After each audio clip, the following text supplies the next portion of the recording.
Hi, I'm Phil Constantine, and this is Travels with Phil.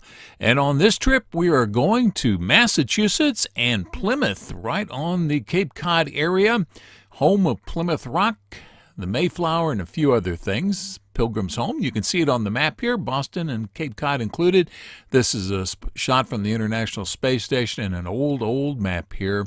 This is an artist rendition of the Plymouth Rock landing by the Mayflower. Travels with Phil continues in Plymouth, Massachusetts. And what else might there be in Plymouth? Well, of course, Plymouth Rock. This is right on the waterfront. You see a little opening in the area out here. Well, Plymouth Rock in and of itself is underneath this portico. Not quite that impressive as far as rocks go. It does say 1620 in it. And that is the actual Plymouth Rock right there.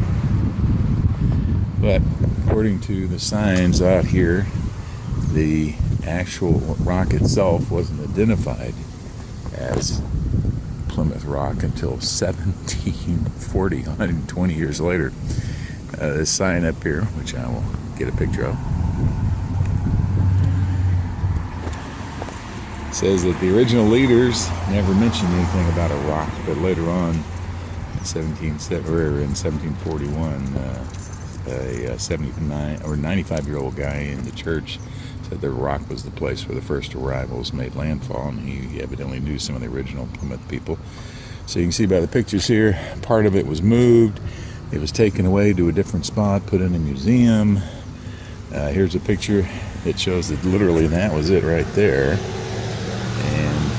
But the whole point is that it was supposedly the spot where the Mayflower saw a rock, a big rock at the time, and that's where they landed and tied their boat. And then here's Plymouth with the bright sun shining. Cape Cod over there on the right-hand side, and then off here in the distance, if I can get this without making it bounce too much, we do have replicas of, which is funny, they spell it Plymouth Plantation, P-L-I-M-O-U-T-H. But just around the corner from all the little boats that are out here in the harbor is just a little bit bigger boat over in the harbor. You can see it coming around the corner over there. And that's a replica of the Mayflower. As many of you know, I'm Cherokee. I'm mostly European, but I'm also Cherokee. And one of my very distant famous relatives, Will Rogers, used to quip. He was a comedian. And he used to say, well, your relatives may have come over on the Mayflower, but my relatives met the boat. So there's the replica of the Mayflower. That's a pretty small boat to go all the way across the Atlantic. All right, Travels with Phil from Plymouth, Massachusetts. With Phil continues. The Mayflower 2 sailed from England to here in 1957, I think it was. Swivel gun there, supposedly an exact replica, or very close to a replica of the original Mayflower.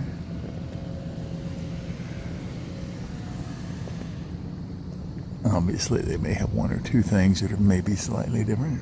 Could get old crow's nests.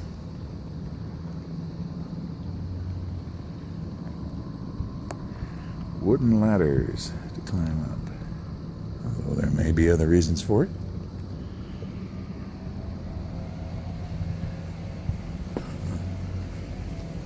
This is now part of a museum here.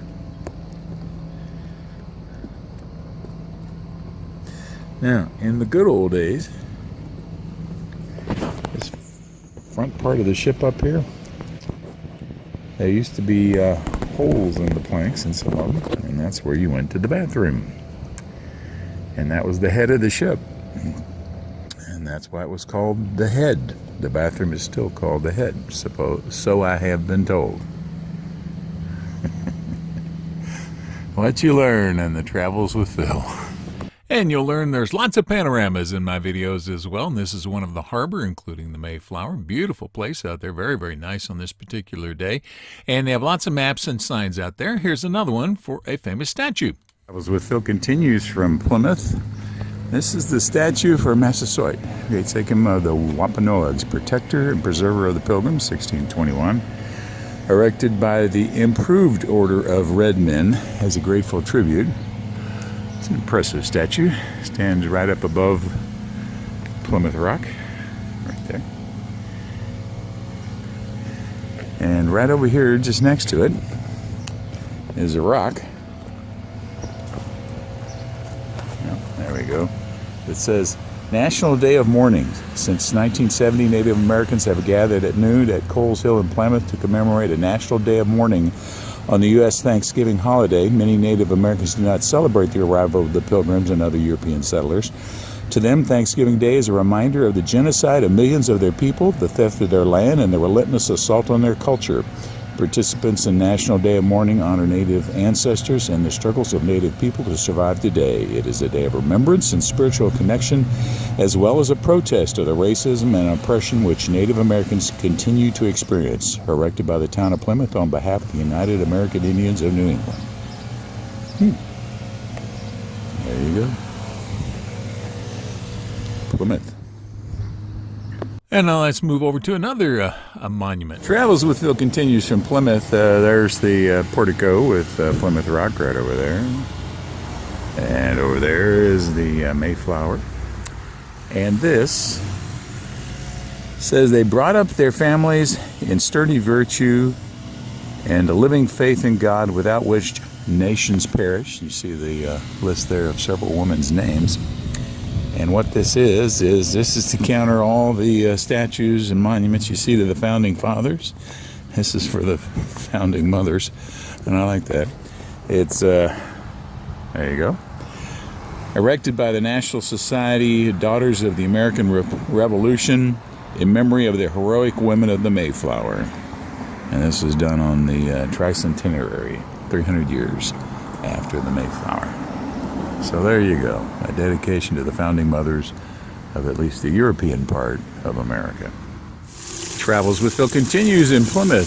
Very nice rainbow right there. You can see the woman here in the back. And this is a very beautiful monument here. The plaque says, to those intrepid English women whose courage, fortitude, and devotion brought a new nation into being, the statue of the Pilgrim Maiden is dedicated. It's very lovely. Water flowing in and out, little bitty tiny waterfalls going down and then joining the bay, which is just right over there. The Plymouth Maiden statue monument from Plymouth. And there's lots to see there in Plymouth. These are for all the folks who died during the first year. They hid the burials. They didn't want the Indians to know how many of them had died. So this is one of the spots where it took place. Some of the old houses there, 1623. That's a pretty old one. And then William Bradford was the original Governor General of Plymouth Colony. Thank you for watching this video. If you liked it, please give it a thumbs up by clicking on the button below. You're welcome to leave comments below as long as the language is family friendly. And finally, if you'd like to see more of my videos, please subscribe to my channel by clicking the button over on the bottom right-hand corner. Thank you again for watching.